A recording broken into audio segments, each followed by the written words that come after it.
magsasaka at tagapagpatupad pa rin ng pamahalaan sa paggugulayan, ako po nagkaroon ng pagkakataon para masubukan ang iba't ibang estratehiya at teknolohiya sa pagpapaani ng gulay na ang magsasaka ay natuturoan natin na kumita.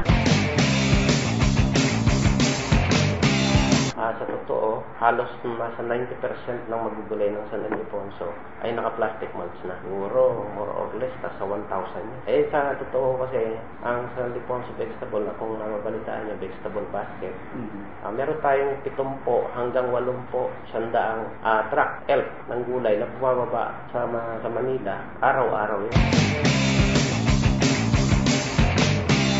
Basable requirements ng Metro Manila, gaano kalaki share natin doon? Doon sa data na kuha natin sa bus noon, parang lumalaro siya sa 60 to 70%.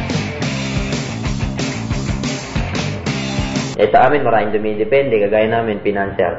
May mga magugulay kami na binibigyan ng puhunan na sa amin nakadepende. Lahat kinukuha. Hanggang sa bigas niya kinukuha. Yun naman, binibigyan namin. Kami naman ang umaangkat. Halimbawa, mga materyales, gaya ng alambre, plastic mulch.